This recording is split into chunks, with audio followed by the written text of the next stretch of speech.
prosa at nobela sa platform ng Wattpad. At sa kasalukuyan ay nagtuturo sa isang eskwelahan sa Batangas. Oo. So, kasama siya sa henerasyon ng mga manunulat na natuklasan na ang dali at ginhawa ng mga creative platforms na tulad ng Wattpad. Tumutuklas ang online platform na ito ng mga untapped, unsigned, and talented writers. So, hindi natin maiwasang tignan kung ano yung platform na ito kapag ipinakikilala si Charmaine Lazar. Kasi ito yung training ground niya bilang isang manunulat. Later, kapag-uusapan natin kung paano nahulma kahit papaano ang estetika niya sa panulat ng platform na ito at kung paano niya sinisikap na iangat ang ekspektasyon natin sa mga lumalabas sa ganitong uri ng platform. So, to be blunt about it, meron tayo siguro impresyon na dahil na ito'y tumatanggap ng mga untapped, unsigned, but talented writers, merong parang wild card na anything goes yung platform na ito, pero nandun din yung posibilidad na sumisibol at maaaring mamukadkad ang mga talents na tulad ni Charmaine sa mga platforms ito. So ayon sa isang artikulo, pumapangalawa ang Pilipinas sa may pinakamaraming mga mambabasa ng Wattpad. The average number is 400 million units each month. Na pag inisip natin ang katumbas ng 400 million na yon, ay aabot ito sa 760, 500. Basta napakalaking, medyo nag-nosebleed ako doon sa math noon. At nagpatulong pa nga ako kay Ron para makalkula kung gaano katagal actually yung oras na nadidevote ng mga mambabasa sa Wattpad. At maaari ba kitang tanungin, Ron, dun sa, baka mas maalala mo yung details? Yung figure kasi, kung 400 million minutes per month, ang tanong kasi natin, ilang users yun, ilang active users. So sabihin natin yung Pilipinas, 110 million Filipinos. Kahit sabihin natin, sige, 10 million doon yung target readers. Tapos sabihin natin, 10% lang doon yung magbabasa sa Wattpad. So sabihin natin, 1 million. Kung may 1 million active readers yung Wattpad, that will translate to about 6 to 7 hours per month. Pero kung 500,000 lang yung active readers, that is actually around 14 hours per month. So halos isang 2/3 yung isang buong waking day. So isang buong araw nagising ka, nasa Wattpad ka lang per month. Consider, tandaan niyo yung ano na yun, implication ng data na yun. At tandaan niyo rin na mas marami talaga higit sa inaakala natin dami ang tumatangkilik sa Wattpad. Kung ikukumpara sa audience, halimbawa sa mga typical na hard copies na nakikita natin sa mga university presses and such. Konting on the personal background ni Charmaine ay ang una niyang binanggit sa akin na parang pinaka-bio note niya ay kumusta siya sa UCAT, sa DevCom, sa UPLB, dahil gusto niyang makahanap ng kurso kung saan siya makakapagsalita at makakapagsulat. Ngunit, hindi siya natuloy dun sa landas na yon dahil tulad ng typical na inaasahan ng mga magulang, mas gusto nila yung mga legit at saka mas kumikita ang mga kurso. So, napunta siya sa accounting. Ngunit hindi nawala ang kanyang hilig sa pagsusulat at tuloy-tuloy ito. Hanggang sa na-discover nga niya yung Wattpad bilang platform. So patago pa siyang nagsusulat dun sa platform na yun. Hanggang sa ma-discover na siya ay nagla-login dun sa platform na yun. At may drama pa na dinilit yung app. Pero nakahanap ng paraan si Charmaine upang ituloy yung kanyang pagsusulat dun sa hindi lang sa Wattpad, kundi sa mga amateur writing contest kung saan nananalo-nalo siya.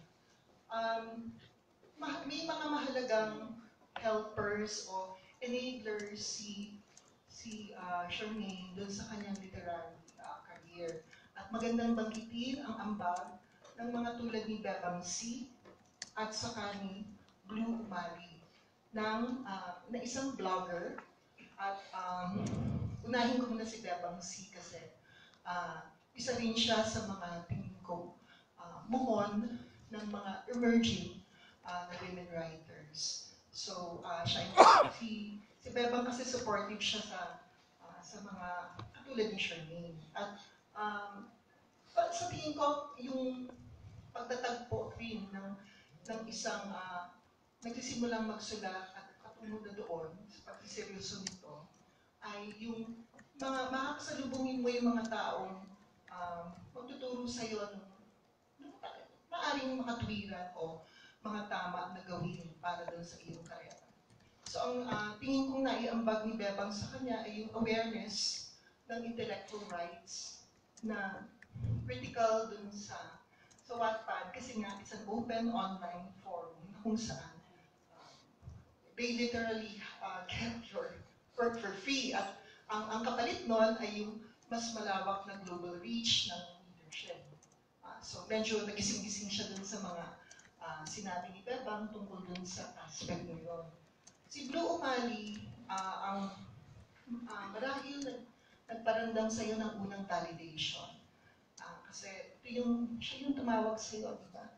Na nanalo ka sa Saranggola Prize na isang, ano yung contest na uli na yun? Blog Award, di ba?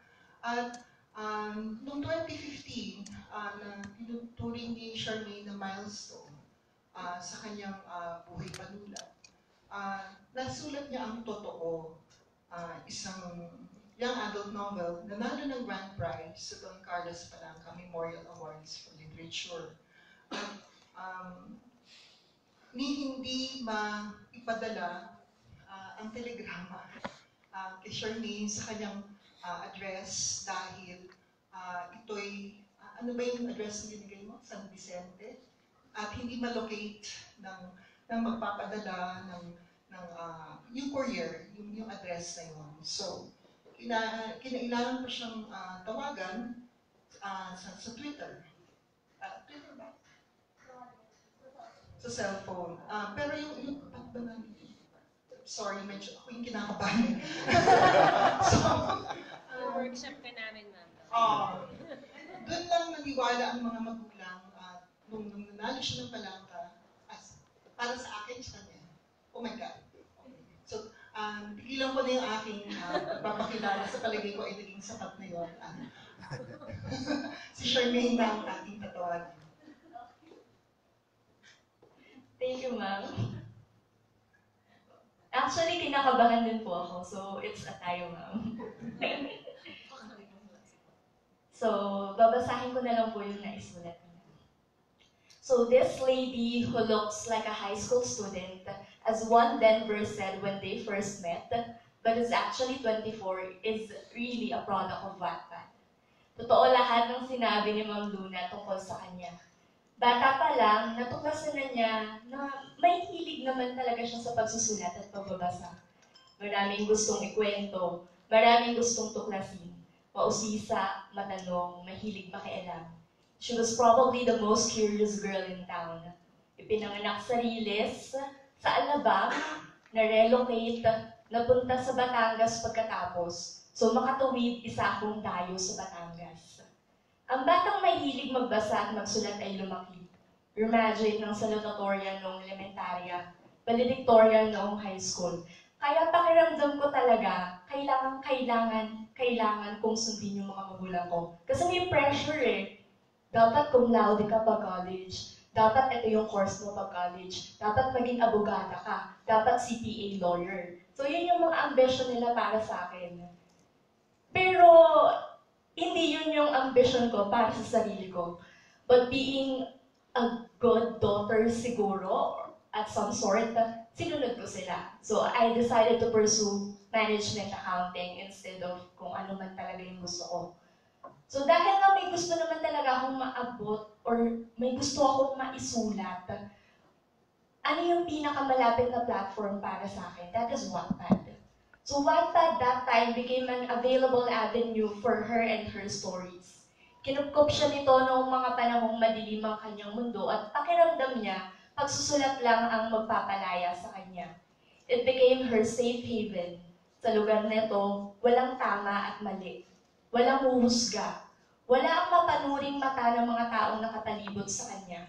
Hindi siya sasawayin ng mga magulang niya na ang tingin sa pagsulat ay isang malaking hadlang sa pag-aaral, na at ang tingin sa pagsusulat ay walang pera, katulad nung kay Sir X. Ngunit kahit kailan, hindi naman talaga siya sumikat sa Wattpad. Hindi milyon ang kanyang mababasa, hindi daang libo ang tagasunod. Ordinaryong Wattpad user, siguro nasa 1,000 followers, ganyan.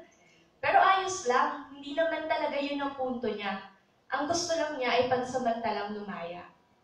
Hanggang sa nagising na lang siya isang araw, nanalo na siya sa talangka. Sino bang mag-aakala? Wala. It was a never-imagined win. Nagbukas ang napakaraming oportunidad. At some point, nakilala siya. Ang partikular na bansag sa kanya, the Wattpad girl who won the palangka. Laging kasama talaga si Wattpad girl. It was both a blessing and a curse. May saya and at some point, may hiya. Weird siguro pero dumating sa puntong mas lamang na yung hiya kesa sa saya. She was always prematurely judged. Because one, she was from Wattpad. Two, she was from Wattpad. Third, galing siya sa Wattpad. Hindi naman niya masisi ang mga kritiko. Wattpad writers were notorious for time and time again producing stories to simply entertain its readers. That's it, just entertain. So Wattpad, pag nagsulat ka ng isang akdang socially relevant, some readers would say, #pawoke. Actually, maswerte ka pa pag may nagsabi nun. Kasi most of the time, pag nagsulat ka ng socially relevant stories sa Wattpad, wala talagang papansin. Para kang nagbebenta ng yelo sa Korea, tapos winter season nila, ganon. Pero hindi din naman, hindi ko masisi yung mga Wattpad writers kasi galing ako doon. Karamihan sa mga taong ito, nagpapalipas lang talaga ng oras. Sa totoo lang po. Naghahanap lang ng outlet. Noon nga, nung nag-start ako 2011, wala lang, magsusulat lang. Kaso, dumating yung mga publishers pinick up sila. Dahil may mga, wala naman silang idea na mapapublish sila, pero dahil ito na yung mga publishers, parang sige, go. Wala nang pakialam sa grammar, may emoticons pa, may ha-ha-ha. Siya, sige, bahala na. Sabi naman nila, edit nila, tapos yung editor pala, hindi naman pala i-edit. May mga ganong cases So, sabi nga ni Ms. Jing, nakausap ko siya nung day one. Sabi ni Ms. Jing, maybe Wattpad and serious literature isn't really something that's meant to collide. Baka naman two different worlds talaga sila. So, yun yung medyo napaisip ko kay Ms. Jing.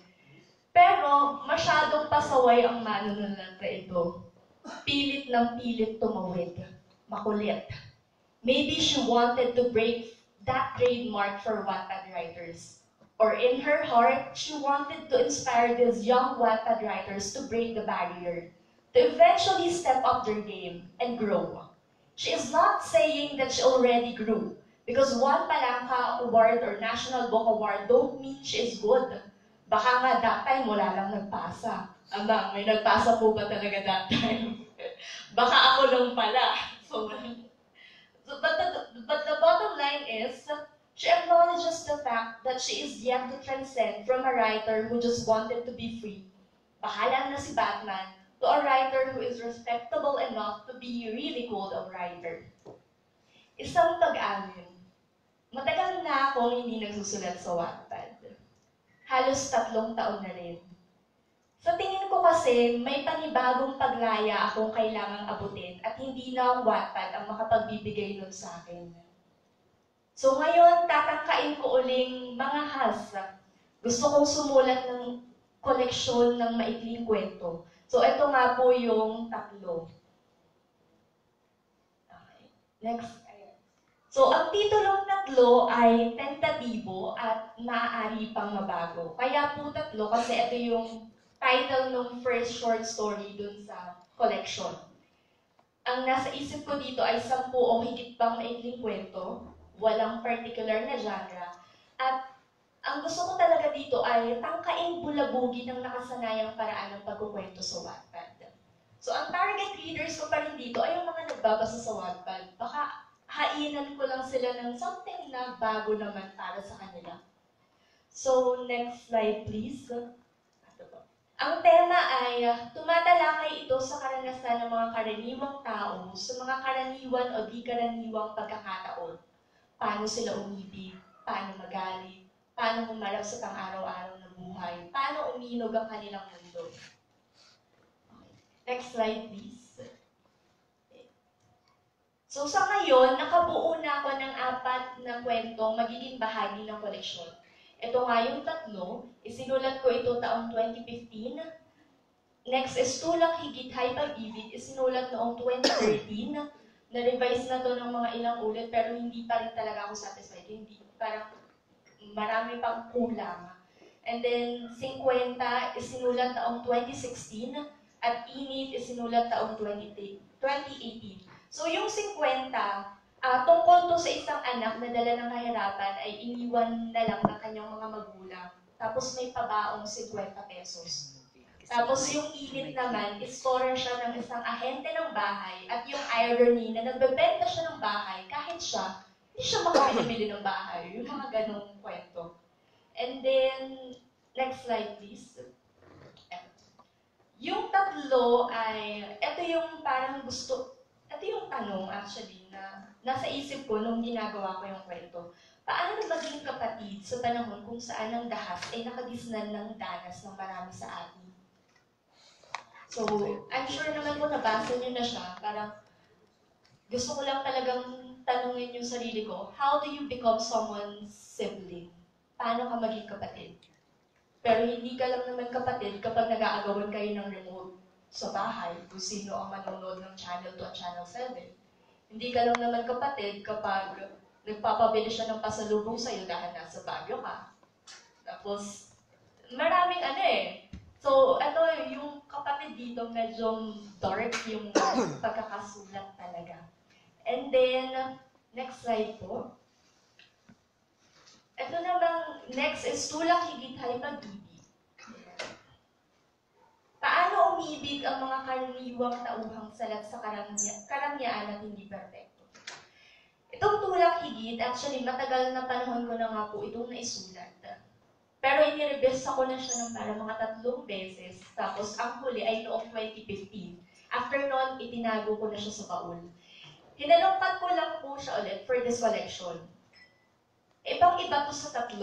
Kung yun dark, eto pa-sweet lang, patwitag sa basa niyo na naman po, I'm sure. May mga nuances about women, being a late bloomer, pero ayun, ang problem ko talaga dito, nasasapawan siya ng kilig lang. Siguro, pero sobrang importante po kasi itong piece na to para sa akin. Kasi, actually, this is my first attempt to free myself from the chain that's holding Wattpad writers for years now. Siguro magtataka kayo, how is this even an attempt to free yourself? Wattpad writers write romance usually, tapos ito, romance rin naman. Niloloko mo kami, romance pa rin. So bakit, ano yung pagpapalaya dito? Ito po, actually, kaya siya attempt kasi the characters in here are ordinary people. Karaniwan. Sa Wattpad kasi, napansin ko at ng mga kaibigan ko nagsusulat din doon, parang walang karapatang umibig ang mga karaniwang tao. Yun yung pinanggagalingan ng kwento ko.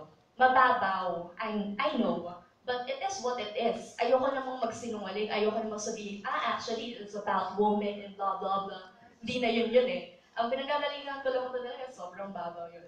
Gusto kong gumawa ng kwento na ang mga ordinaryo at karaniwang tao ay maaari rin umibig. Ayun, simply said, it was my first attempt to break the norms of Wattpad storytelling. Kasi karamihan nga po na nagsusulat sa Wattpad, the characters are perfect. Rich, handsome, varsity player, genius, may abs, council president, CEO, anak ng CEO, may kotse, may private jet, mga ganyan. So, meron naman nagsusulat na mahirap, pero eventually yayaman sila, magiging lawyer, architect, doctor. So, sabi ko, bakit kaya wala nagsusulat ng about karaniwang mga tao, bakit hindi ba sila umiibig? Umiibig sila. So yun yung naging pinanggalingan nitong piyesang to. So, kaya I call this piece an attempt. Actually, I know that this is a very problematic attempt, pero I trust that upon your comments and suggestions, we can still revive this piece into something more transgressive. And sana lang hindi pa siya hopeless case. Sana. And then, next slide po. Okay. So, ano yung mga na-visualize ko pa ng mga kwento for this collection? Yun, parang gusto kong magsulat ng tungkol sa isang fresh graduate na naghahanap ng trabaho. Gusto ko rin ng isang police at ng kanyang tungkulin sa panahon ng tokhang. Tapos, the third one is ina. At yung the fourth one, since I am teaching right now, gusto kong magsulat ng kwento tungkol sa isang guro. And then, bilang pangwakas, siguro inadagdag ko lang. Ang manunulat, which is ako, ay palaging pangangahas. Gaya ng pangangahas niya noon na tumindig laban sa kagustuhan ng kanyang mga magulang at patagong magsulat sa Wattpad. At pangangahas na sumali sa isang patimpalak gaya ng palangka. Ngayon, muli siyang mangangahas. Kasabay ng pangangahas na ito ay ang pagtanggap ng manunulat sa katotohanang marami pa siyang danas na kailangang danasin. Sakit na kailangang harapin, pait, tamis at alat na kailangang lasapin upang makapagsulat ng akdang mas radikal at mas may laman. Sa ngayon, isa lang ang alam niya. Mabigo man siya o magtagumpay sa koleksyong ito, ang mas mahalaga para sa kanya ay sumubok siya. Yun lamang po at maraming salamat.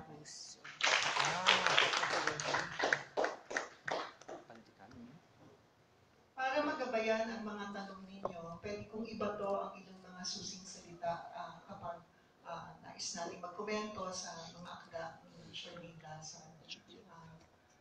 Una, madalas nating isang tabi ang mga akda na naglalarawan ng karaniwang pait, danas ng mga mahihirap at kaagad ay by default sabihin natin, uy, poverty porn yan.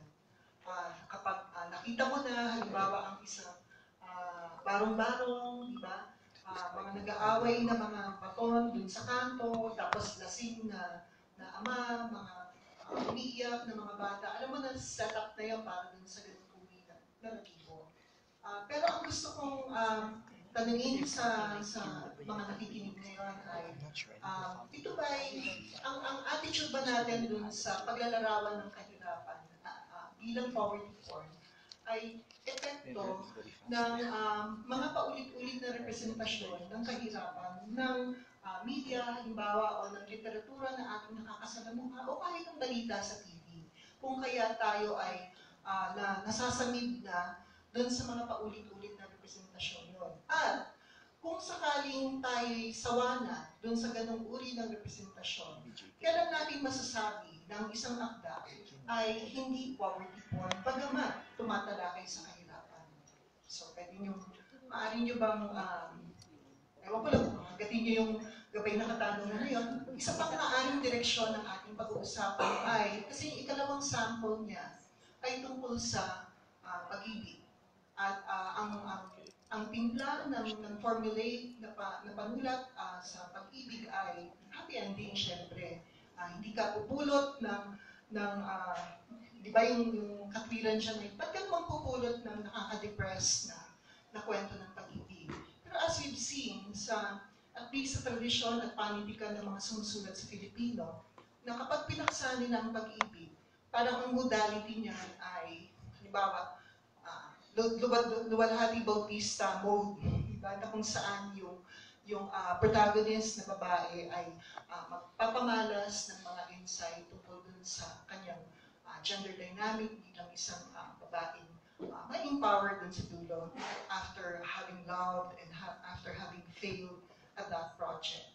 O kaya, papasok ko dun sa dynamic ng sinalingat na kung saan ang pag-ibig ay may timpla rin ng misteryo at may timpla ng gothiko na kung saan makikita ng protagonist na hindi ito kasing romantiko ng inaakala natin. Kaya kailangan banggitin ang efforts ng mga tulad ni Bautista o Rosario Lina dun sa romance mo ay para isaalang-alang natin na kapag nagkukwento ng pag-ibig ang isang Filipino author na nagsusulat sa Filipino, platform lang niya yung pag-ibig to talk about something else, deeper issues. May kinalaman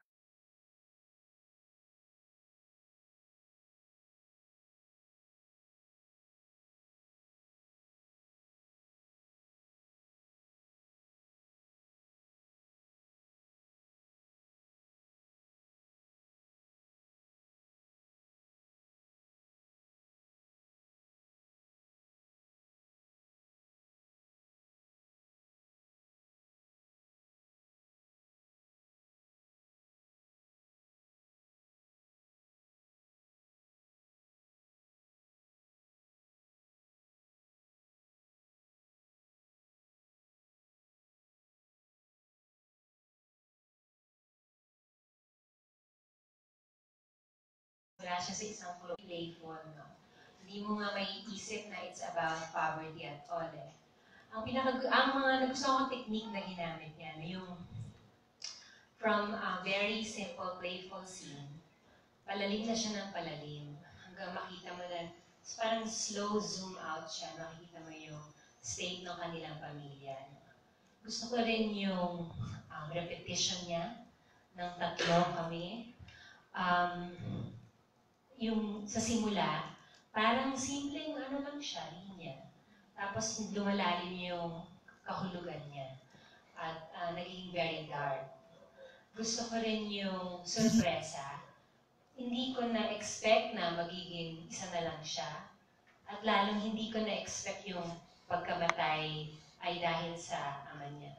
So, ang ganda nung piece for me. Very powerful, no? Even its shortness. Yung sa pangalawa, tweetums talaga siya, no? Sinabi ko naman yun kay Mene. At kinilig ako for my age. What? Magaling yun, no? Nakilig pa ako, no?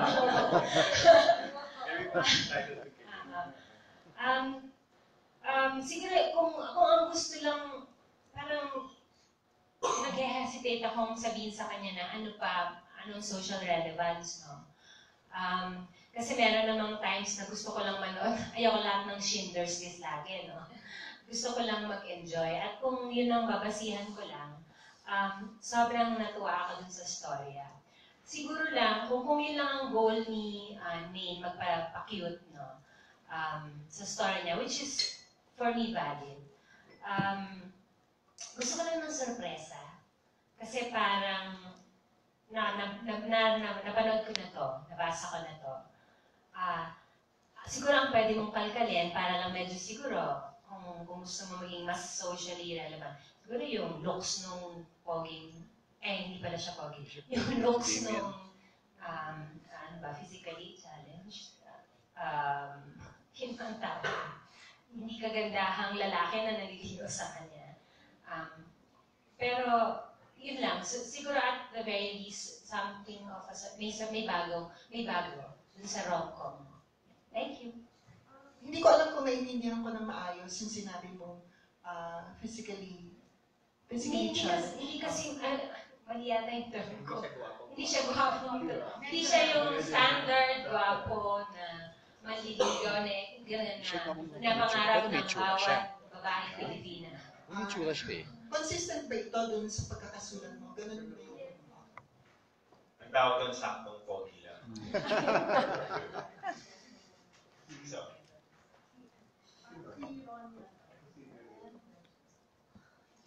Me, no?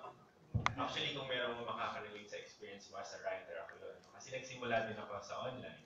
And I know how it feels to get likes, positive comments, no? On when you write. Kasi nagsusulat ako sa payos.com. Ang validation ko nun, ilan yung nagbasa, ilan yung nagsabing, great article, nice reading, or ganun yung mga template ko. So, thank you. So, pero alam mo naman na kahit maka 50 likes, 50 shares, para ka lang pinuri ng nanay mo 50 times. So naiintindihan ko yung desire mo to escape, no? Escape. And imagine ko tuloy, ano ba yung sarili ko 10 years ago, no? Nung nagsusulat ako 10 years this is something that has happened in us. So, bata ka pa actually, no? Imagine mo, bata ka pa actually to be trying to escape this, no? Kung paano tayo ko yung sarili kong timeline. Now, ang challenge ko sa is this, no? Kaya tinatanong kita lagi, sino ba yung target mo magbasa? Ako naniniwala din talaga ako na ito yung parang gateway literature, eh, na ito yung mag-i-introduce sa mga tao para sa young readers, para magbasa sila ng titip pa. So, kung ito yung magiging purpose ng mga gusto mong isulat, napakalaking role niya, no? Kasi hindi naman natin ma-expect na yung mga bata pa natin yun na magbasa agad ng malalalim. Bibitawan lang nila agad yan, eh. No? Bibitawan lang nila agad yan. Pero kung merong literature na mag-introduce sa kanila, gradually to that, hindi magiging. So, ano yung mga masasuggest ko? So, una, dun sa unang kwento, tatlo, no? Nung binabasa ko to, na-feel ko na siniset up ako sa isang sad ending.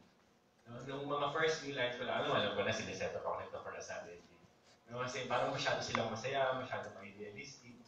Tapos, alam ko na rin, na-feel ko na rin na tatay yung papatay. No? Na-feel ko na rin na tatay yung papatay. May ganung feeling. Now, ang ano ko kasi is, ang sayang na pwede mo sana explore. Kasi binild up ko kami, tapos patay na agad yung tatay. Ano yung mga, sana hanapin mo, sabi nga nila, no? Kailangan, make your readers like the character, tapos gawin mo yung something that will challenge that character. So ano yung mga hinahanap ko? Ano sana yung mga pwede siguro exciting? Kunyari, yung first time na nakita niya yung tatay niya, anong sasabihin niya? Kung kinonfront niya yung tatay niya, anong sasabihin ng tatay niya? Deny ko ng tatay niya. Napaka-tense na moment doon, eh. No? So parang, marami kang pwedeng i-build doon na sayang, pwede mo yung explore. Or, paano niya nalaman na tatay niya yung ano? Paano niya nalaman na tatay niya? Nagtanong-tanong ba siya? Chismis ba? No? So, yun yung mga marami kang pwedeng isulat doon. No? Kesa, patay na agad. No? Kasi parang, binilda pa kami, tapos, patay na agad. Sampagita vendor. So, sinabi mo, Sampagita vendor sila. So, nung sinabi mo, may picture na ako ng Sampagita vendor. Umaga walang nadagdag. No? Ang hinahanap ko is, bibigyan mo kami ng picture ng Sampagita vendor besides dun sa nasa isip namin ng Sampagita vendor. No, paano ba nila binubuo yung Sampagita? Ano nangyari sa mga Sampagita pag hindi nila nabenta? No? Or binigyan mo kami ng picture ng lasinggerong tatay. Meron kaming template picture ng lasinggerong tatay. Anong bagong picture ng lasinggerong tatay yung gusto mong ibigay sa akin? No? Again, it's when you read, pag nagbabasa ako ng short story, nagugustuhan ko talaga yung parang sasabihin ng parang bibigyan mo kami ng bagong view. Kasi otherwise, it's already been written. Marami ng ibang nagsulat ako sa Sampagita vendor, marami ng ibang nagsulat ako sa lasinggerong tatay. Yun yung hinahanap ko dun sa mga kwento. Dun sa pangalawang story, siguro again, agree ako kay Sarah na exciting siya, nakakakilig. Pero kung meron man akong na-realize sa ospital, love is a verb. No? So yung mga characters mo, puro sila salita eh. Nagsasalita lang sila, mahal kita, mahal kita, mahal kita. Pero ako saan ko nakikita yung pag-ibig? Kunyari yung asawa ng pasyente ko, araw-araw sinusuklay niya yung buhok. Araw-araw sinashampo niya yung buhok ng asawa niyang babae. Kaya pag nakikita ko siya araw-araw, may hawak siyang suklay. Babalik daw, good morning. Hawak niya yung suklay. That is love. For example, mamamatay ng asawa niya. Makakatulog siya dun sa tabi ng kama, hawak-hawak yung kamay. No? Ng asawa niya. Kita ko tulo ni ilawan niya, hawak-hawak pa rin yung kamay ng asawa niya. Kasi alam mo, binabantayan niya. Yun yung hinahanap ko dito. No? Paano pinakita ni Damian na mahal niya yung main character na hindi ko doon sa pagkasabing mahal niya. Marami kang pwedeng actions. Ano ginagawa niya? Paano niya? Ano yung mga pwede niyang gawin? Para mas maniwala ako na, uy, mahal nga niya. No? Uy, mahal. Hindi niya sasabihin niya mahal, nag-kiss sila. Kasi nag-kiss sila, anong feeling? Hindi lang pwedeng masarap. Parang gano'n lang yung parang gano'n. Nag-kiss sila, masarap, masaya. No? Pwede mo siyang i-describe in so many ways na hindi pa lang i-describe. Again, yun yung mga suggestions ko. So, but I wrote that there. No? I think if ang suggestion ko lang siguro is you try to read as many Filipino short stories as you can. I think that's the only way to get better at this. If you try to read as many Filipino short stories, then you know how other Filipino writers have done it and how you can do it differently. So, good morning everyone. Hi, May. So, parang nalimutan ko lang gusto. But, so just a response doon sa sinabi ni Ma'am Luna earlier sa framing ng discussion, no? Naalala ko yung literary theorist na si C. Wright Mills. nung sinulat niyo yung sociological imagination, yung awareness natin sa location natin sa isang society against the larger milieu or environment. So, and one observation, na nakikita natin sa literature in the Philippines, and even in pop culture, is that we don't, there seems to be a belief that the chaotic, the ugly, and everything terrible is in our country, and everything that is successful and beautiful is outside our country. So parang ganon. So in other words, what I'm saying is that um, this work of Maine is therefore successful because it's breaking away from that mold. And even until now, we still actually see ourselves that way. We don't want to talk about poverty. We don't talk about the realities of our country, probably because we are ashamed and because we think that they're ugly and they should not be written there. And in fact, to maybe to use an image, a poetic image in this, kind of shame towards what we have is that kung titignan mo, yung mga bahay natin, may mga maganda yung pinta sa harap, pero pagdating mo sa likod, hindi finished yung wall, walang pinta, kasi yung harap lang ang gusto natin ipakita. To, as a way of saying that we're good, we're beautiful. So yun lang. And congratulations again, Ming. Don?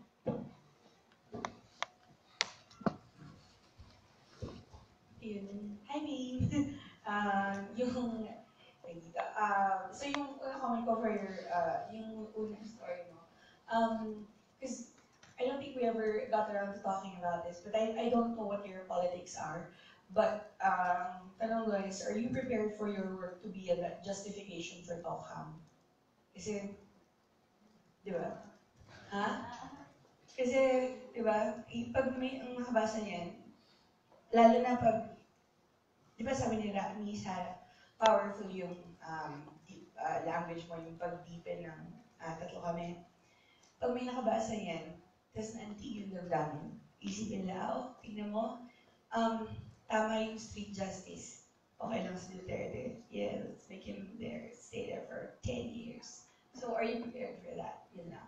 Tapos yung, for your second story, yeah, I'm familiar with these kinds of stories kasi although medyo malaki yung age gap natin, I think yung Wattpad mo was fanfiction.net for me. Okay, so yun yung avenue for writers in my generation to publish their writing. Yun nga lang, it's based on a certain fandom.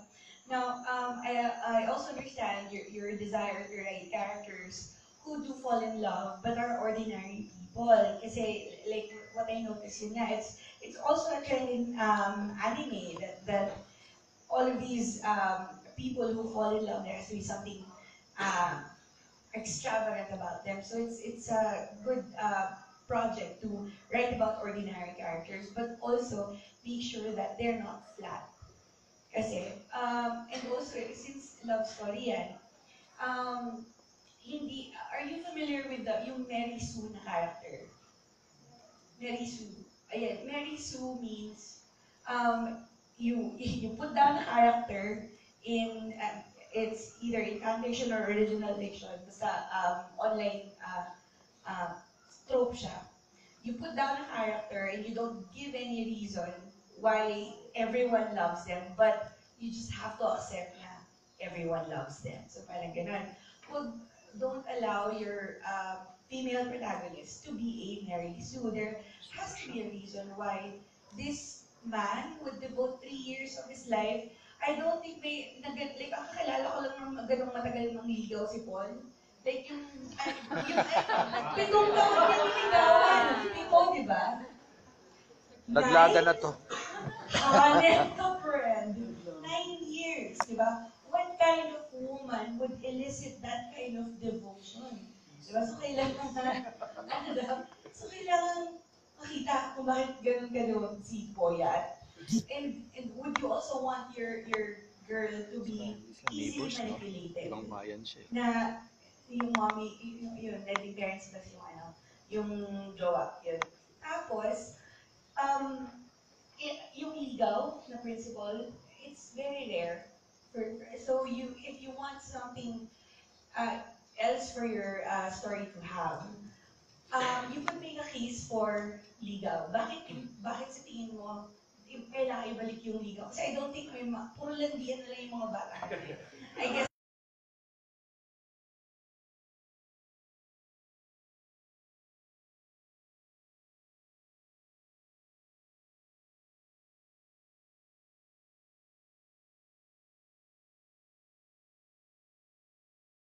So yung author, no? So parang nilalagay niya yung sarili niya sa loob ng kwento. No? So parang kaya siya love ng all kasi siya yung author, no? The author himself or herself, no, in the story.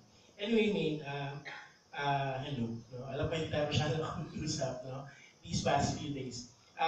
Siguro yung note ko dun sa kwento, parang yung number one na medyo naging issue ko sa kanya, yung flatness ng mga characters. Kasi parang, yung sinabi mo na nagsusulat ka tungkol sa mga karaniwang tao, parang siyang naging license to use stereotypical characters. No? So yung tatlong magkapatid, hindi sila umangat dun sa stereotype na yun. Although yun nga, the narration sort of deepens them a bit, no? Gives them some dimension, no? Parang hindi sila pininta ng miserable condition but they make it work. Pero hindi sila umaangat sa stereotype na yun, no? And the same with the characters in the second story, to the point na parang bago pa ni-reveal na yung nanay ay minanipulate yung anak, because the nanay was so manipulative to begin with, parang you could figure out na yun yung trajectory ng kwento. So sana parang, so ito yung sasabi ni Ron kanina na yung violent, pumunta doon, pero parang natakot ka doon sa sinulat mo. So parang medyo kung ang proyekto ay pushing the boundaries, no? Parang yung pinaka-essential na part ng proyekto yung tinilikuran mo. No? In the same way na I think doon sa second story, the braver thing to do was kung na-realize niya na ay minanipulate lang pala ako, parang hanapin ko doon yung parang ay yung reaction, hindi yung parang ay okay, minanipulate pala ako, pero okay lang, no? So, yun nga, yung sa, ayokong dalhin yung, ilagay yung, ano na yun, no? I want to put the term out there, pero parang siyang hindi siya parang, no? It's gaslighting, no? Yun, nangyayari sa kanya. So parang, kung yung, kasi yun yung trope din, no? Trope din siya matagal na siyang trope, no? Na parang, kung kailangan mawala, no? Dun sa nakasanayan. Parang, ito rin yung nakasanayan, no? So parang, paano ka lalayo doon, paano ka aalis doon. So yun lang yung medyo challenge ko. Magandang umaga. Yung concern ko isa para siguro mabuo yung, lalo sa unang sinulat mo, yung urban poor area. Baka kailan ka huling bumalik doon sa, di ba parang sa malapit kay Sarila sa trend, kailan ka huling bumalik doon? Kasi inisip ko baka makatulong doon sa conceptualization mo kung yung tinatawag na immersion, parang gano'n. Punta mo mismo yung komunidad. At para makatulong din para yung mga yung dialogo o palitan o sagutan ng mga karakter ay akma-akma o para lumapat doon sa lugar. Isa pa, yung nabanggit mo sa poetics mo kanina, yung radikalisasyon. Baka makatulong nga itong immersion para yung radikalisasyon na yung obra ay umangat. Yung eksena ng, kasi yung tatlo na negate ang nag-negate yung sa bilang, yung eksena na ng violence yung sa magkakapatid. Na baka pwedeng paglaruan din yung parang paano iugnay yung isang bungkos ng isang pagitan na nawasak na parang diba, paano nagbagsak ang mga talulog, petalyo, nawasak yung isang butil o isang bulaklak ng isang pagitan na pwedeng may ugnay din dun sa magkakapatid na para makarelate, maitahi dun sa yung imahe na yun. Bumalik tayo dito, sa araw na iyon, namatay ang may sala, namatay si tatay. Medyo total, nabanggit mo na rin lang yung issue ng usapin ng pagkawasak. Baka pwede ang redemption ng magkakapatid dito. Sa halip na pinagbigyan ako ng mundo, baka pwedeng pinagbigyan ko ang mundo. Parang gano'n. So, parang yung twist nun, parang mala Tataselo na tinagay sa leg yung asendero. O kaya si Raskolnikov na tinagay ng palakol yung phone broker. Parang gano'n. Kaya yung radicalization na binabanggit ko kanina, baka yun yung ba. Sa bagay mong bahay lang naman. Salamat din. Jerry. Naintindihan ko naman yung mga comments ng mga kasamahan ko dito regarding, well, the technical aspects of the storytelling, framing, politics, imagery. But as a whole, I really enjoy these stories. There's a rawness to the storytelling, which sagad talaga eh. Makikita mo na the writer knows how to tell a story and knows how to tell a real story. There's something to be said about tropes and archetypes with regard to characters, but unless the author is capable of authentically bringing these people to life, it doesn't really matter how much knowledge you have with regard to character development, imagery, symbolism. Kung hindi marunong magkwento yung manunulat, kahit na anong basahin mo mga teorya dyan, walang mangyayari eh. And Maine knows how to tell a story. Maine knows how to bring these characters and situations to life. And that's something which really struck me as I was writing these things. Naniniwala ako na totoo yung mga taong to dahil sa napiktado ako sa storya. Looking back, yes, I can see the problems with regard to character interaction. In the second story, for example, yes, I'm not quite happy with the way that the first story concluded. Parang konti pa sigurong ayos sa resolution kasi medyo nabigla ako dun eh. Maybe a little more gradual. But first reading, okay, maybe this is the Wattpad experience. You don't go into Wattpad to analyze plot and character. You go there to enjoy a story. And I enjoy these stories. Yes, I agree with my fellows that we can elevate the literary value of these pieces, but nandiyan ka na eh. Marunong ka na magkwento eh. Marunong ka na magbuhay ng mga characters. That should be easy for you. As Ron said, a little more reading. As Don and Francis have said, maybe a little more awareness of what it is you want to accomplish or where it is you're coming from. Pero paminsan, okay, I guess this is something personal. I worry about writers na magaling na magkwento, overthinking what they're doing. I know that's what we're supposed to do in the academe. We're supposed to understand and appreciate what it is we do. But sometimes I wonder how many naturally talented storytellers are out there na nawala yung kanilang the grittiness of their storytelling a bit. Nawala kasi masyado nilang iniisip yung mga bagay na ituturo namin mga sa academe. And while I'm not telling May na hindi niya dapat pag-isipan yung mga ganyan, I hope hindi yung mangyayari sa'yo. Yung sa sobrang mong pag-iisip sa mga bagay na, ay nako, dapat isipin ko tong image na to kung ano yung symbolism niya. Dapat itong plotline na to, kailangan malinis siya. Eh, yung buhay, hindi malinis yung plots ng buhay eh. Magulo yung plots ng buhay. Nobody can control them, nobody can predict them. Walang foreshadowing madalas sa buhay. And I think that's why main stories are so effective, because this is a lived story. Well, most of them I see are lived stories, which she renders in very skillful fashion, which I appreciate. Sometimes you just have to get down to the basics, I think. Thank you. Juan X. Gusto kong Sir Jerry. Matagal ko na din, actually pinangarap kong pasukin yung Wattpad, nag-attempt ako. Nagbukas ako ng account. Hirap pa.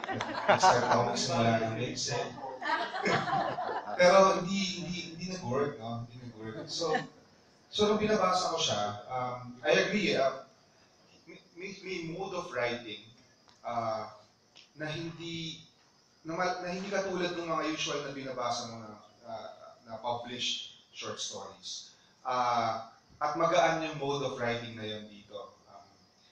At gusto kong mas maunawaan kung ano yung secret. Parang merong secret way of writing o Wattpad. Maluwag, magaan. And merong parang pagbabad sa... Kasi lalo na yung pangalawang short story, parang yung... Ang tagal-tagal bumababad siya sa eksena sa bahay. Pero I found myself enjoying the babad. Parang kailangan nang bumabad.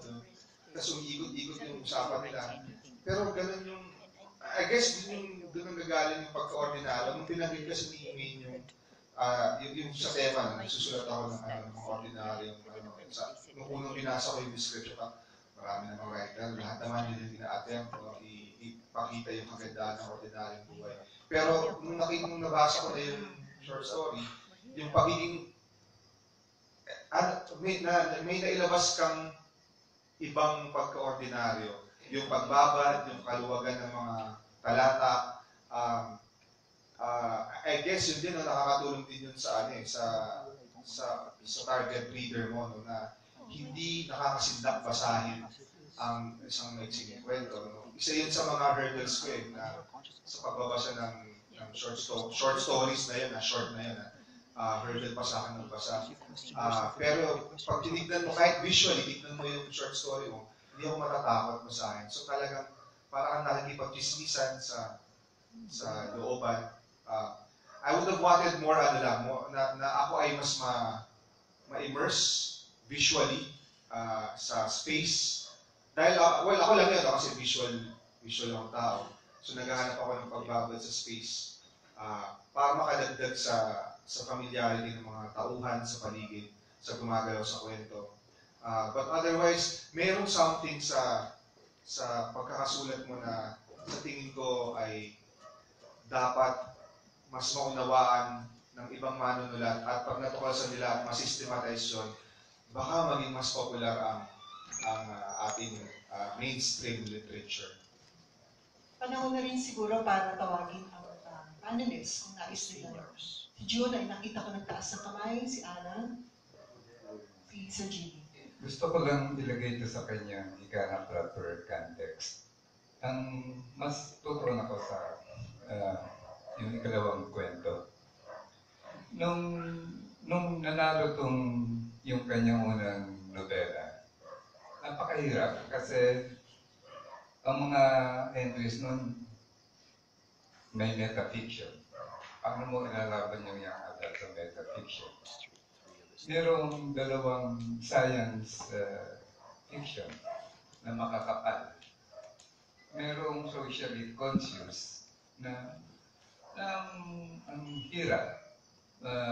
Na kaya ko binabanggit yun, pero nakalaki yung challenge sa pagsusulat.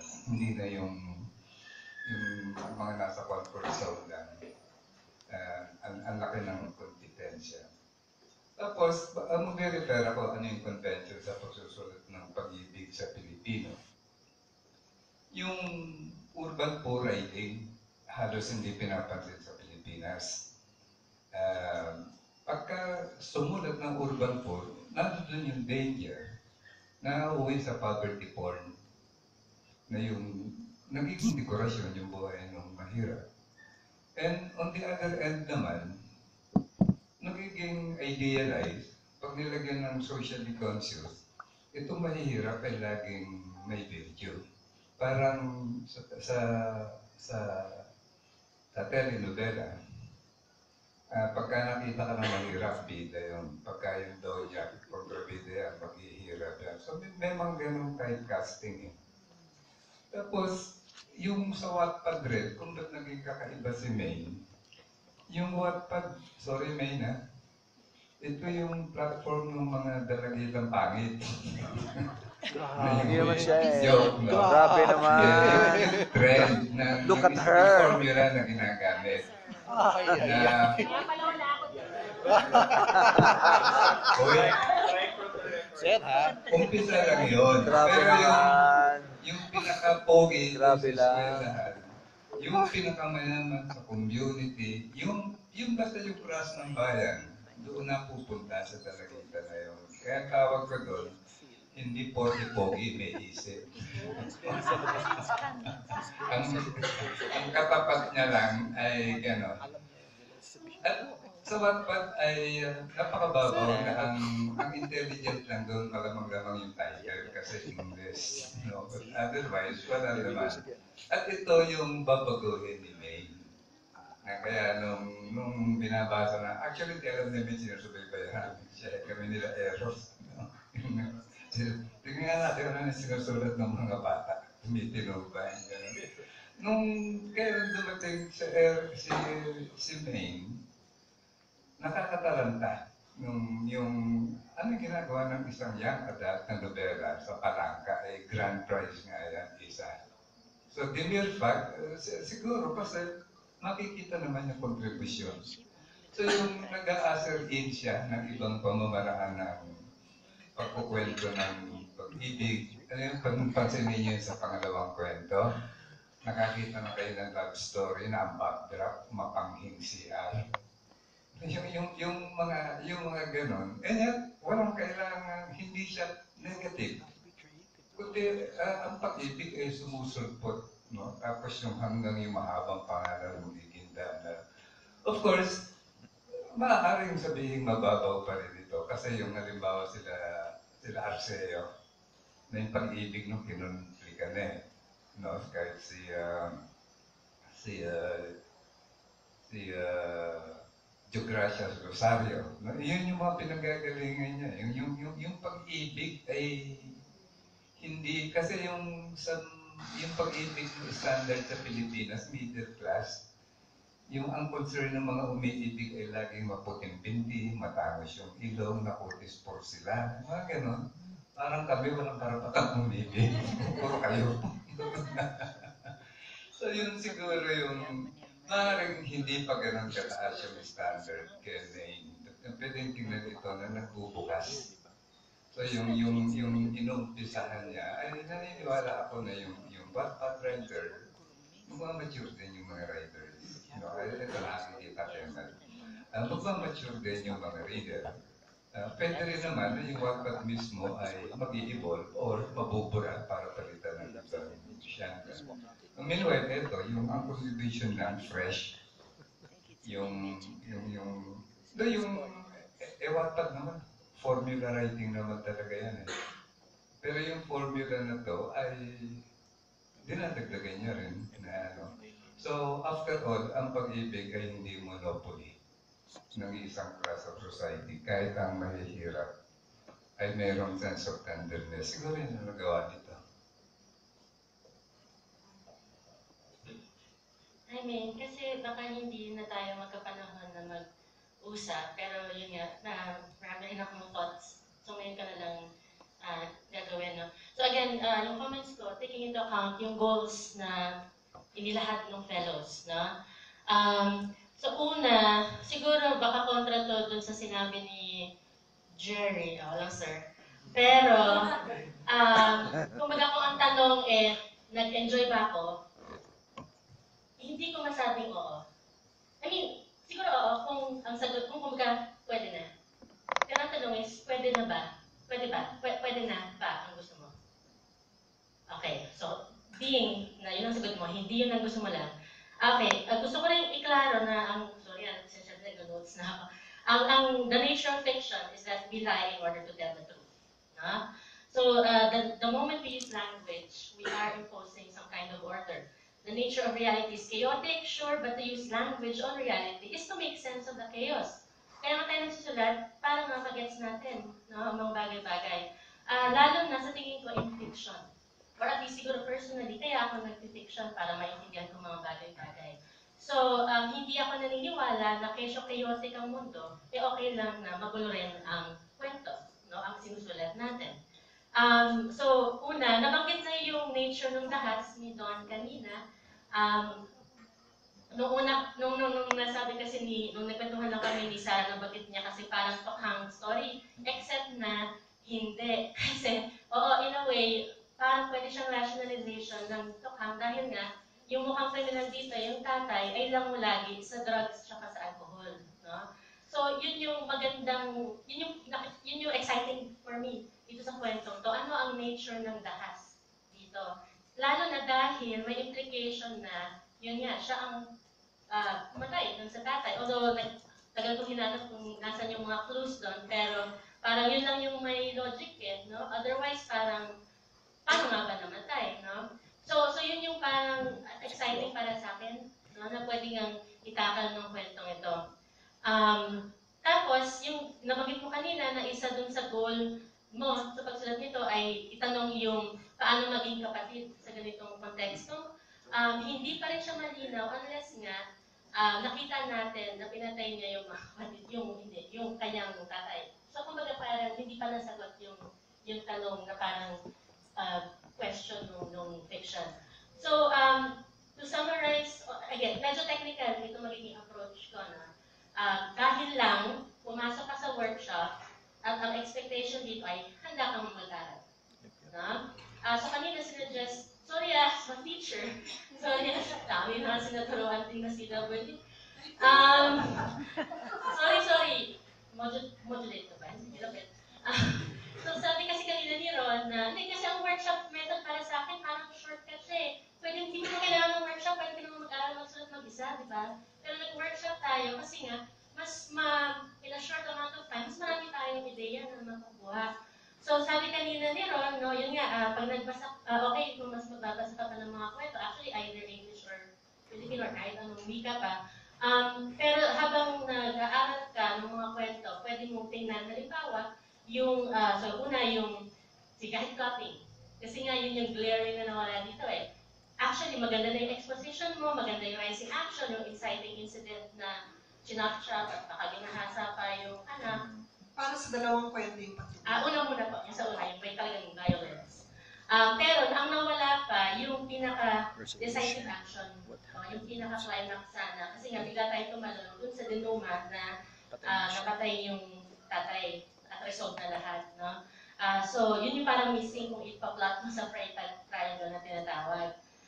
Tapos, sa characterization, meron nga nung direct versus indirect characterization. Mostly, ang ginawa ko dun sa unang kwento na yon ay direct. Parang kulang pa dun sa indirect. Although dun sa second kwento, meron namang indirect characterization. So, kaya nakakatuwa yun. No? Tapos, yun yung galing nga kay Rene Villanueva, hindi pa matrace kung saan din niya hinugot, pero yung minsan yung three-dimensional character, ito yung may nakita natin or gets natin yung physiological, psychological, saka sociological na mga dimension. No? Tapos, meron ding tinatawag na aspects of character ayon kay Sir Rene dati. Desire, obstacle, destiny. Ang kwento, ang logic niya ay nagmumula sa desire ng isang character. No? At kung ano yung hahadlang dito at kung makukuha niya ito. So, elaboratean ko yun particularly dun sa second story. No? Kasi, halimbawa, doon tayo sa pampakilig na story. At kasi nga nasa academe ako, pero nag-pop fiction ako. May dalawa akong, napaka-continue ako para sa mga, lahat tayo actually rumakit na siguro sa romance at sa mga genre fiction.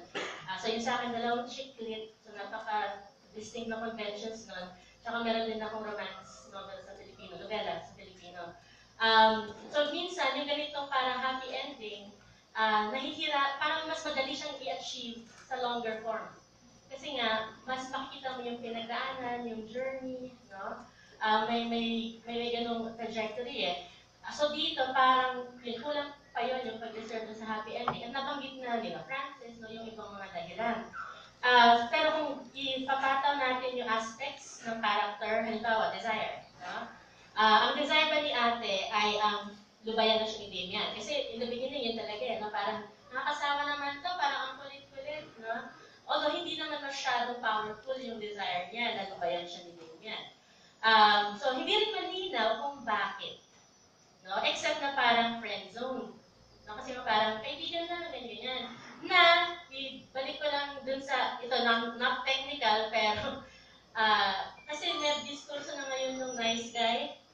Yung parang, I'm a nice guy, why don't you like me? No? Tapos, emotional blackmail. So, nung nabanggit yung friend zone, sa part na may friend zone, ang hinirit ni Damian ay, 3 taon na ako nanliligaw, tapos friend zone lang. So, parang nag-invest na ako ng panahon, tapos, hindi mo ako susuklian. Parang ganon. So, baka gusto mo lang either, kasi yun, depende rin sa kung mimetic ba yung approach mo dito, kung baga status ko, ito kasi yun. Pero ang risk nun, syempre, ay ipa-perpetuate mo siya, no? Or baka gusto mo siyang i-interrogate slightly. Kahit i-call out man lang siya ni girl. Yung ganong na. Pero yun, mainly yun, bakit hindi niya gusto? Unless niya, kasi kaibigan lang talaga. So never pang, for some reason, never pang pumasok sa hinuha niya na pwedeng partner itong guy na to, no? So parang, yung pagkatao ng protagonist kasi feeling ko, susi rin yun para maintindihan natin kung ano ba talaga yung desire, no? Ano ba what defines her? Right now, hindi ko pa makita. Gusto ko kasi nung nagbabasa ng mga, bilang babaeng manunulat, no? Na natuto na magbasa ng mga puro lalaking character, no? At nagsulat ng mga lalaking character. Pag nakakita ako ng mga kwento ngayon, naghahanap ako ng babaeng character na medyo inspirational or at least somebody to look up to. No? So, ibig sabihin, kahit pa paano mas may agency. Ito kasi si ate, hindi lang siya hindi perfecto. Siya ay 26-year-old, no? Na parang moocher sa parents niya. So, right now, hindi ko maintindihan kung bakit yun ituturing na karaniwang tao, no? Which is to say, when we say ordinary or karaniwang tao, iba yun sa yun yan, medyo generic. No? So, naalala ko si Anton Chekhov, no? Kasi saka sa France, si Guy de Maupassant, puro mga ordinaryong tao yung mga nag-populate sa mga kwento nila. So, hindi sila, iba-iba silang lahat, kahit lahat sila mga ordinaryong tao. So, yun yung hinahanap ko sa kanya, ano siya, no? Bilang tao. No? Kumbaga, outside of this love story, what makes her her? What makes her this kind of protagonist? No? Kasi yun naman ang nangyayari kahit sa mga romance novels. May characterization yung babae. Yun. Hindi ka sabihin show, don't tell, kasi nga problematic na yun ngayon. No? Pero si Anton Chekhov rin kasi nagsabi na, kahit sinabi niya yung tell tsaka show, ang phrasing niya ay, please don't tell me the moon is shining, show me the glint of light on broken glass. So baka doon pumapasok yung suggestion ng iba na paggamit ng imagery, yung mga ganun. So in conclusion, basically yun lang, no? I mean,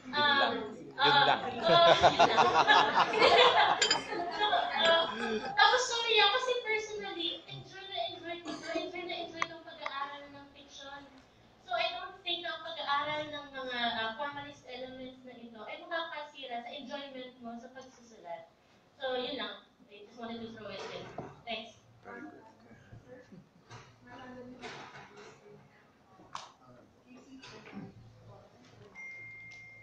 Very short one.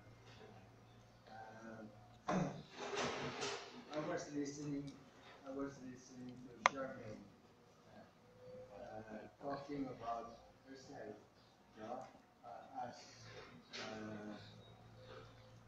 as far as the writing life is concerned, even the substance and exposition. And I asked myself, why was I moved by that? Why did it have what you told us?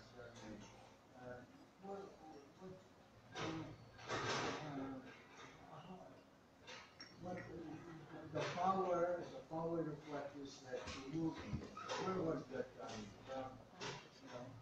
And it occurred to me that in the words your own experience. As somebody who wants to be a writer. So that's why I was moved.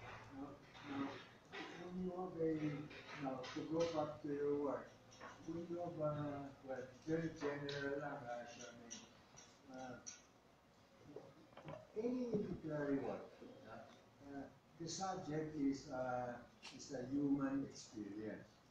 But you know, Charmaine, that human experience, was a short story, for example, or a poem, that experience is as you have lived it, as you have lived it, as you have imagined it, both. Or if you are writing about your hero is a Carabao, pwede. My hero is a Carabao. Still, the experience is as imagined, as lived. You are drawing from your experience. It's relative. So actually, my entire suggestion is yung palagi ko sinasabing get real. Get real. What do you mean by that? Well, for example, yung sa tulak, higit, ay, pag-ibig, that one. I want, kasi pangkaraniwang tao, yun ang project eh. Okay, pangkaraniwang tao, where each one is a distinctive character. What is the character of Pirek and what is the character of Damian? I want them to come alive. I want them to come alive. And what your means? Wow, what your means? What it is the imagination that makes real to the mind what the mind perceives, what the heart feels. It is the imagination that makes it real. Makes it real to the mind. I can't avoid repeating myself, Charmaine. The literary work is work of language. You have to be a master of the language. You are. You have the language, but also it's work of imagination. You have to imagine it well. Like yung tatlo, where is the narrative flow? You have to imagine that entire thing, before you get to the brutal murder of. You have to get there. Where is the environment? The character of the tatay. Even if he's such a brutal person, drug addict, and so forth. The character, etc. Parang talagang wala. Get real. And your imagination. Your imagination is your spirit guide. Okay.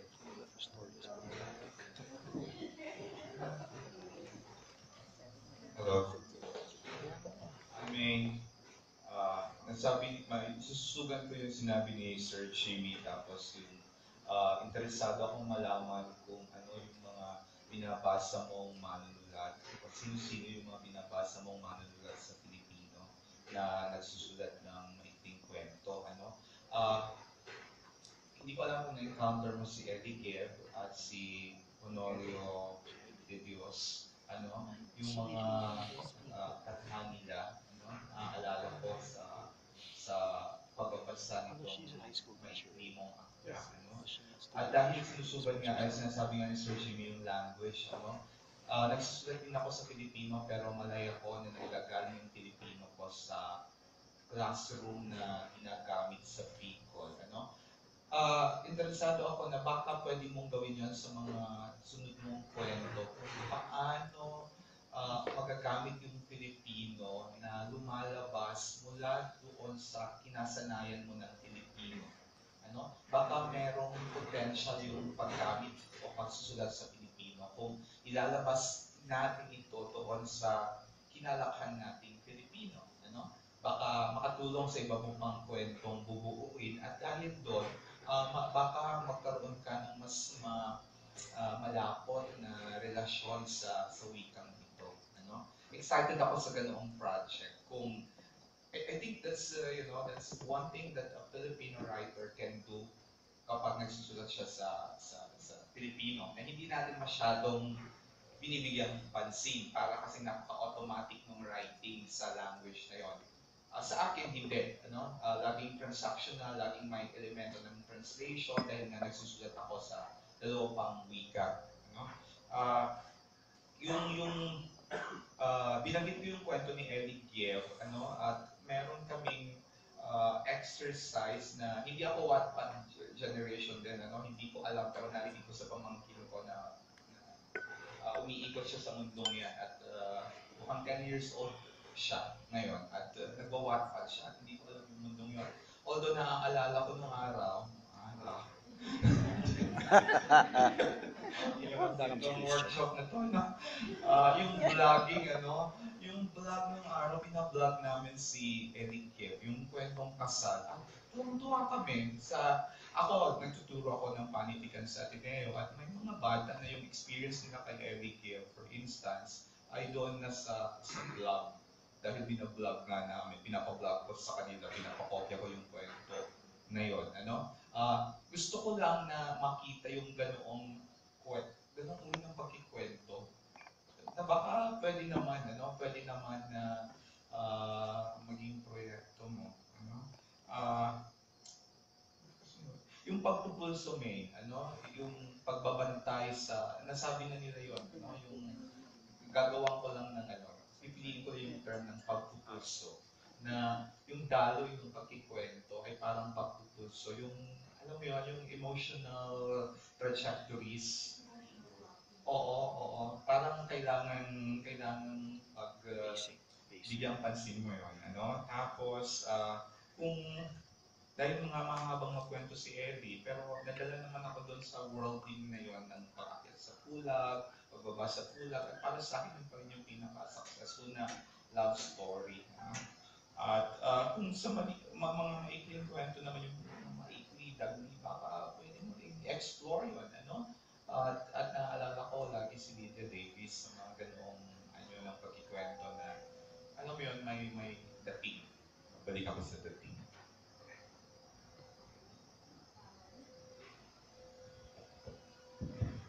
Yung sa akin naman may, parang, kailangan siguro may a bit of me time muna yung pag nag-proyecto ka. Kasi yung mo na naman, parang medyo pangkalatan pa. Makikita natin ito dun sa description mo dun sa project mo. Ang tatlo ay koleksyon na may kwentong tumatalakay sa iba't ibang uri ng karanasan ng mga normal na tao sa mga normal at hindi normal na pagkakaroon. Yung second sentence, nasa generic mode parang hindi siya unique, wala kang unique selling point itong mga kwento na to. That makes for a cohesive kind of short story collection. What you have, kung ano yung meron ka na, which is the readership, I suppose, from Wattpad at transition sa printed books mo, kailangan i-optimize mo yun para kailangan din talaga I suppose baby steps din para ma-transition yung Wattpad free platform into something na bibili nila yung libro mo. At talagang hindi naman major ang mga makeovers na ganito. Kahit ikaw mismo, nagka-transition pa rin sa ganung klase proyekto. Yun nga lang ay ang platform na pinili mo para mag-transition ay workshop. Which means talaga yung rudiments of traditions of creative writing, yung short story history, yung O. Henry versus Guy de Maupassant na klase ng mga ending na klase, yung tradition of women's writing sa Pilipinas, kailangan mong mapasadahan pa. Pero ako naman, siguro may trust naman na darating naman din sa point na yun. Yun nga lang ay kailangan mong mag-transition eventually nga. At ikaw mo naman magsasabi kung saan direction mo. Kung babalik ka sa isang Wattpad mode ulit na level up doon sa sphere na yun, o or magta-transition ka na into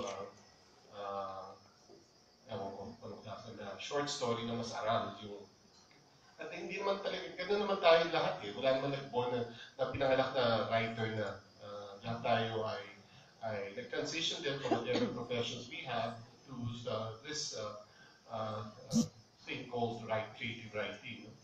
Pero ang binabanggit ni Christian, kailangan mo talaga pagnilayan din yung kapangyarihan ng mga salita. Ibig sabihin, hindi lang siya dapat nagpakwento, tulad ng ginawa mo na may design naman, may level of success, pero may nilay din, may insight ka rin na binibuilt into the form itself para umangat siya above the rest at ang insight ay mag-transition din yung klase ng Wattpad na as is, telling it as is to something telling more than what we are reading. So, congratulations for it. Ako na. Maine, I'm not going to make any suggestions because you've heard more from everybody else. No, I'm only going to make something to you. There is a local publisher who has, so I'm coming from the opposite end, you know. There's a local publisher who has decided to set up a kind of Wattpad for his publishing houses in the market. Of course, ang nakakatawa doon, he invited me to write a Wattpad kind of thing, di ba? I don't know why. Kasi why would you be interested in an old woman and to write a Wattpad novel? Baka he wants to start a new line. And I actually tried. Di ba yun ang imprint niya for the elderly? Wattpad for the elderly. Anyway, I tried, and it's very difficult. In short, I did not succeed. When they invited me, they told me man I could write anything I wanted, but I knew that if I wrote the usual stuff I write, wala naman yatang yung Wattpad type of reader would not be interested in it, given the age gap to begin with. Now, yung chismis part lang yun. It is a compliment actually to Wattpad and its immense success that other publishers are trying to get into it. No? The rest of the publishers like myself, I was director of 2 academic publishing houses, and our problem was that we couldn't sell the books. No? Anyway, my question is this. You mentioned that you do not have 1 million followers, sabi mo. You have only 1,000. This publisher who invited me to just to sign books, first of all, she looked like a rock star. Doon pa lang talo na ako, no? Kasi shade siya with beautiful hair. She was really gorgeous. And the people were screaming like they do for rock stars, no? And ang dami-daming tao talaga. And they had converted her short Wattpad novels into book sets, which were more than 1,000 pesos, no? And they were all sold.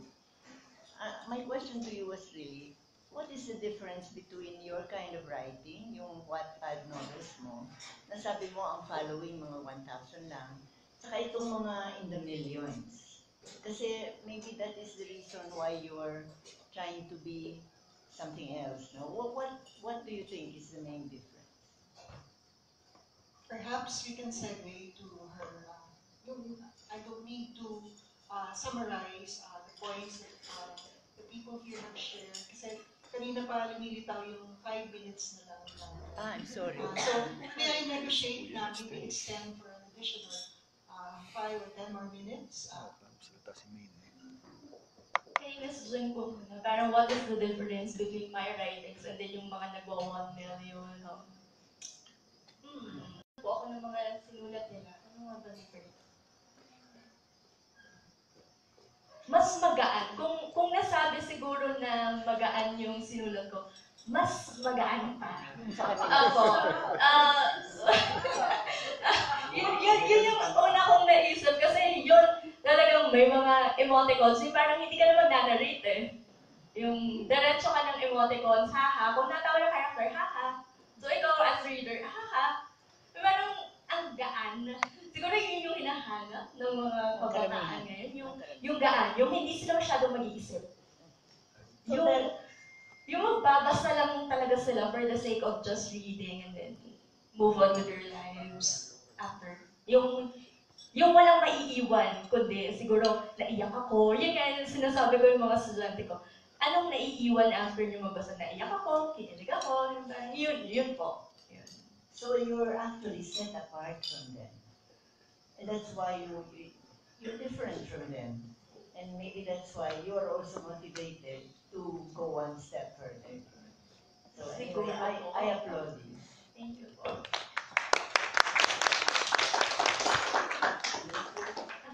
Actually, sobrang thankful po ako sa lahat ng mga suggestions and opinions. Kasi, actually, nung start, natatakot ako. Kasi feeling ko after nito, hindi na ako magsusulat. Yung parang gano'n, nakala ko. Yan ayoko mangyari. Akala ko gano'n yung kakalabas na yung sasabihin, huwag ka na magsulat, maawa ka sa panit ikaw Pilipino. Yung gano'n. Jeez. Actually, sobrang ganun po yung ini-imagine ko. Tapos nagkataon, Friday pa ako. Monday ko pa siya iniisip. Stress. Ayun po. Pero sobrang thankful po ako kasi ang dami kong napulot talaga. Actually, sinasabi niyo po, bakit ako nag-workshop agad? Plano ko na po talaga din na malikhaing pagsulat. Pero hinahanapan ko lang po talaga ng time. Kasi sinasabi nila sa akin, may mga question na, bakit ka magmamalikain business course ka? May mga ganon. Yung sa Lyceum po kasi pinipilit nila ako na parang mag-MBA. Yan. And sabi ko, hindi nabigay ko na yung parang pride sa parents ko na maging accounting grad ako. Baka dapat this time ako naman. So, magmamalikain pagsulat po ako. Salamat po. Each other towards the apogees and perigees of the humbling na mga realizations as well as mga affirming validations sa iyong posisyon bilang writer. Actually, kung magiging tapat dun sa sinabi kong yun, ako ang dapat na matuto sa mga isinasabi mo na mga pamamaraan ng gaan. Kasi yung leksyon na yun ng gaan at saka yung pasilidad sa pagkukwento ay nawawala yan sa labis sa pag-aaral at overthinking na nangyayari sa pagtuturo mo sa akademya at PhD na hindi mo yun naranasan. At tingin ko ay magandang buffer sa isang banda hanggang uwi ng training mo na nagsalit ka lang at naniwala ka dun sa integridad ng iyong storya na ito'y tungkol sa mga karaniwang tao. Pero magandang pakinggan mo pa rin yung love is a verb, love is not a monopoly, at maalala natin bakit ko ba binubuhay ang presensya ni Rizal dito kasi maalala natin yung Elias at Salome na kwento na kung saan lehitimo ang kanilang pagmamahalan. Pero hindi ba dun sa kabanata na yun na tinanggal sa Noli Me Tangere, yung pag-alis ni Elias ay nauunawaan ng lubos ni Salome bilang isang character. Hindi dahil naniniwala siya na hindi sila karapat-dapat na magmahal, kundi mas may mga matataas na pagmamahal. At mukhang sa tinatahak mo, wala ka pa dun sa mga uri ng ganong pagninilay. Diba? Hindi mo nga pinoproblema yung mga sosyologikal na imahinasyon na sinasabi kanina ni Denver na nananalinghaga siya dun sa mga nakikitang bahay na maayos sa harap, ngunit magulo sa likod. Bahala ka nang mag-ayos dun sa binubuo mong bahay ng iyong pandig. Kung ang gusto mo ba ay maging maayos nga ito, ngunit sa likod naman ay gutay-gutay, diba? At nung isang araw, nung nag-uusap tayo tungkol dito, hinambing ko ang iyong panulat sa tinapay. May mga tinapay kasi na, alam mo yung flour ay dinagdagan lang, tapos naman may quality ng sugar, at saka yung manilaw-nilaw, tapos alala ko yung bake shop na ang bango-bango. Pero nung tinikman namin yung tinapay ni Buena Christine, visit na visit kami kasi parang siyang itlog na tinapay. So, yung kumbaga, yung pinapangako niyang bango ay wala dun sa tinapay mismo. Pero sa'yo, sa iyong akda, hindi mo naman linoko ang mga kumuha ng tinapay na yon. kumbaga, alam nila sa unang kagat, tinapay pa rin ito. So ano man ang kanyang ano at nilalawa. So maraming salamat din.